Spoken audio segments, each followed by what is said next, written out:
In the middle of a blocked road, a Yakuza man named Oda wakes up, finding himself in just his underwear and in front of Boksoon, the legendary assassin. Instead of killing him immediately, Boksoon explains she learned from her daughter Jae Yeong that things should be done fairly, which was discussed when they heard the news about the senator refuting all claims that his son was fraudulently admitted into college. So in order to be fair, Boksoon gives Oda a sword so he can defend himself while she'll fight with a hatchet. A fierce battle begins between two very skilled warriors, but in the end, it's Oda who kills Boksoon. However, Boksoon is suddenly seen alive as well, because that fight had just been her analyzing the situation and predicting the result. Seeing as she can't win hand to hand, she decides to cheat and just shoot Oda. Afterward, Boksoon goes home, where she discovers her daughter has been hiding cigarettes. This makes Boksoon remember when her abusive father found her smoking and made her eat a cigarette. When Jae Yeong gets home, Boksoon goes through many scenarios in her mind, and seeing they all end in an argument, she decides not to scold her, since their relationship is already pretty tense and awkward. Jae Yeong doesn't know her mother is an assassin and hates how secretive and absent she can be. The next day, Oda's death appears on the news. Min Kyo is glad to see Boksoon did her job well because he's the CEO of M.K Enterprise, the assassin company Boksoon works for. However, his sister Min Hee is jealous because she knows Min Kyo adores Boksoon and pays more attention to her. Meanwhile, Boksoon gets together with her hitmen friends for a drink. Everyone is impressed by her sword and her salary, which is quite high because she's class A and the best in the business. While they chat, they discuss the 3 rules Min Kyo has taught all the assassin companies: never murder minors, only take jobs sanctioned by their companies, and always attempt the assigned jobs. Disobeying these rules will get the employee killed. After the meeting is over, Boksoon finds a group of thugs checking out her car and calling her naughty names. Boksoon insults them back, but before they can react, fellow assassin Esom cuts in and beats them all up. Esom is as good as Boksoon and should be class A as well, but he couldn't go that high because he got on the CEO's bad side. After the fight, Boksoon and Esom spend the night together, and Boksoon gives Esom money for his father's medical treatment, which hurts Esom's pride. Meanwhile, Jae Yeong is meeting with her girlfriend So-ra. Their relationship is a secret because they know their mothers wouldn't approve of their preferences. Unfortunately, they have to interrupt all their kissing when a group of classmates almost walks on them, and Jae Yeong has to turn down Chol-woo's invitation to hang out, which makes him rather angry. Sometime later, Boksoon goes to the MK offices to see Min Kyo, but Min Hee blocks her way and drags her away for a special activity. In a shady bathroom, Young Ji attacks a man, triggering a fierce fight that throws them against the wall, revealing this is just an exercise in the Assassin Academy. Min Hee puts Boksoon on the spot and asks her to train with Young Ji, who is her biggest fan. Young Ji arms herself with a wooden knife and Boksoon with a marker, and the fight starts with an obvious advantage for Boksoon. Young Ji manages to pull a trick to throw his weapon from one hand to the other, which would have given Boksoon a cute if the knife had been real. However, Boksoon quickly retaliates and uses her marker to write on Young Ji's neck, which would have equaled death. Afterward, Boksoon meets with Min Kyo, who makes her choose between 2 envelopes for the next mission. Boksoon looks at her choice and discovers she must kill a boy, but Min Kyo quickly corrects her and explains he's of age. Boksoon also takes the chance to remind Min Kyo her contract is ending soon and she'll be retiring. Their meeting is interrupted when Boksoon gets a call from the school telling that Jae Yeong stabbed Chol-woo. She rushes to the school and learns that her daughter is at risk of being expelled because she never gave a reason for the attack. For now, she gets a week of suspension, and then the committee will make a proper decision later. Afterward, Boksoon talks to Jae Yeong and demands an explanation, but Jae Yeong just says she wanted to kill Chol-woo. Later, while Hee-sung is on a job cleaning the bodies he left, Boksoon offers her company and rants about how distant she feels from her daughter. She's also worried that Jae Yeong is becoming too much like her. Meanwhile, the leaders of each assassin company under MK are having a meeting. They've discovered there's a murder victim that happened outside company's orders and the culprit could be one of their employees. Min Kyo assures everyone that if that's true, he won't hesitate to kill the culprit for breaking the rules. They don't know this is all a plan by Min Hee, who wants to get rid of Boksoon to have Min Kyo for herself. Sometime later, Boksoon keeps on trying to talk to Jae Yeong, but the girl ignores her. At that moment, she gets a call from Min Kyo, who is getting ready to go on a trip, and he informs her that Young Ji will be her partner for the mission. Later in the evening, the 2 assassins break into the victim's apartment and knock him out, then they begin preparing the details to make it look like he did it himself. But when she's about to kill him, Boksoon realizes the face looks familiar and checks the goodbye later. It turns out this is the senator's son, who the father is getting killed to get rid of the scandal. Her thoughts are suddenly interrupted by a call that goes directly to voicemail, and she listens to the message to discover it's Jae Yeong apologizing for everything. Inspired by this, Boksoon refuses to kill a young man just because his faith's ashamed, so she calls Min Kyo to tell him she's made a mistake and failed the mission. Min Kyo has already arrived at a Russian bar and he puts on his earbuds to talk to Boksoon while he carries on his mission. A fierce battle ensues in the bar, but Min Kyo has no issues fighting and killing every man that approaches him with accurate shots or hand-to-hand combat. As he fights, he demands to know the truth, But Boksoon sticks to her story and even makes Young-ji say she also made a mistake to make it more believable. Min Kyo points out Boksoon broke the rules, so to buy his silence, Boksoon says she'll accept to extend her contract with MK instead of retiring. Her only condition is that nobody can finish the mission she failed, and Min Kyo accepts. When Boksoon gets home, Jae Young is already sleeping. However, when she leaves the room, it's revealed that Jae Young was just pretending to be asleep, and she's been needing comfort because So-ra won't answer her messages.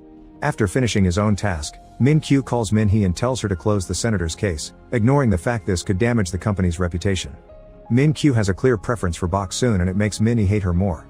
Ready for revenge, she goes looking for Esom to ask him to finish Boksoon's failed mission, which he immediately accepts because it would put him in the A-leagues and give him the money for his father's treatment. On the plane, Min Kyo can't help thinking about the day he met Boksoon many years ago. When Min Kyo broke into a house to kill a man, the guy's daughter came home earlier than expected. This was Boksoon, who wasn't bothered by the fact someone was trying to kill her abusive dad. In fact, she kicks the chair to finish the job. Min Kyo had been impressed by the girl's lack of fear and quick thinking, so he took her under his wing to train her as an assassin. Sometime later, Boksoon finally gets to have a proper talk with her daughter, who shares what truly happened. Chulwoo took a picture of her and So-ra kissing, then he threatened with making them public unless Jae Young dated him for 1 month. To make matters worse, So-ra asked Jae Young to do what he said for the sake of her reputation.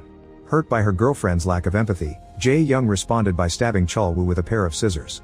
Boksoon is quite upset to hear her daughter likes girls and asks her if she's just confused, which hurts Jae Young deeply and makes her remind her mother she keeps secrets too. Their conversation is interrupted by a visit from Young-ji.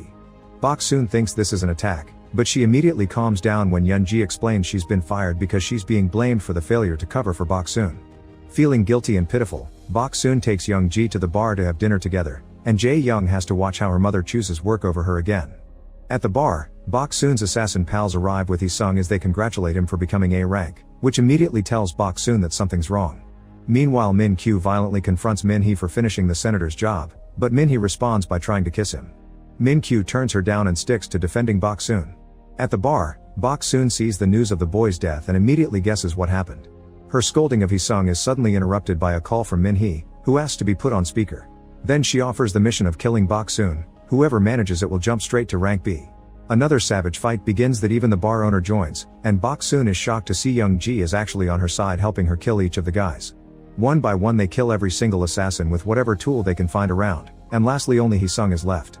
When Boksoon comes to kill him, Hee-sung asks her to take care of his dad before he dies. Afterward, Boksoon calls the cleaning crew and wonders why Young-ji helped her, so Young-ji explains she just wants to survive and Boksoon had more chances of winning. Then Boksoon gets a call from Jae Young, who wonders when her mother will come home because she needs her. However, Min Kyo suddenly shows up and violently pushes Boksoon against the wall, furious because she's broken a bunch of rules and this will get him in trouble with the other leaders. Boksoon doesn't want her daughter to hear this, so Min Kyo quickly destroys the phone. Then Young-ji cuts in and explains that it was Min Hee who sent the orders.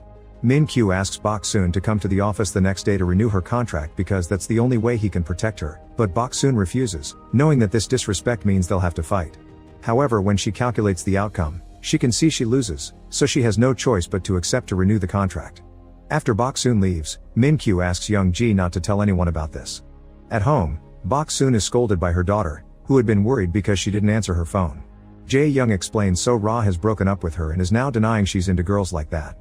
Boksoon apologizes for her reaction earlier and promises Jae Young she doesn't have to hide who she is. Then she has a breakdown, and Jae Young realizes her mother has had an awful day at work too. They bond over their difficult lives while Boksoon continues to keep details vague, but Jae Young suddenly confesses she once found a gun and a fake passport in her mother's bag. This makes Jae Young think her mother is CIA, and since Boksoon finally feels close to her daughter, she doesn't deny it. The next day the company bosses hold a meeting to discuss the killing of their men, suspecting that Min Kyo is involved in this. Min Kyo explains Boksoon had been defending herself and offers monetary compensation, but some of the bosses don't believe him and ask him to finish things for himself as the rules say, even handing him the blade to do so. Instead, Min Kyo kills one of the bosses on top of the table and reminds everyone that he is the rule, so he adds a new one to the list, not drawing weapons during their meetings. Meanwhile, Boksoon goes to the office to sign the contract, only to find Min Hee, who confesses Young-ji was killed by Min Kyo after she left the other night. Furious, Boksoon kills Min Hee with a pen and leaves it for Min Kyo as a message that she wants to duel him. In the evening, Boksoon makes sure to have a very cozy dinner with Jae Young, even letting her skip the vegetables. She wants her to have a last good memory in case she doesn't come back. Moments later, Boksoon arrives at the office, and Min Kyo begins shooting at her as soon as the elevator doors open. However, Boksoon doesn't move, knowing he isn't being serious yet. Then Min Kyo asks her to have a drink with him, saying he's already predicted the battle and that she loses. Boksoon begins going through dozens of predictions in her head, using all kinds of techniques to try to kill Min Kyo each time, but no matter what she tries, she always ends up losing. However, hearing him talk about the old days makes her realize he does have a weakness, and that's Boksoon herself. It turns out Min Kyo had been in love with her all this time, and when Boksoon finally says it aloud, it's enough to distract Min Kyo and kill him with a samurai sword. Before dying, Min Kyo confesses he sent a tablet to Jae Yeong so she could watch everything through the security cameras. Panicking and upset, Boksoon rushes back to her home, afraid her daughter will hate her now. However, Jae Yeong is asleep in her bed, so maybe Min Kyo was lying. At that moment, Jae Yeong wakes up and praises Boksoon for always working so hard for the family, which makes her feel guilty and leaves her wondering if Jae Yeong truly doesn't know. Sometime later, it's revealed that the senator that got his son killed died in his car due to carbon monoxide poisoning, implying Boksoon did it. Jae Yeong has officially been expelled, but she goes to the school to say a final goodbye to her friends. She shakes hands with So Ra and leans in to whisper in her ear that she debated whether to kiss her in front of everyone or to just kill her. Afterward, she makes eye contact with Chol Woo as she touches her neck, reminding him what she's capable of.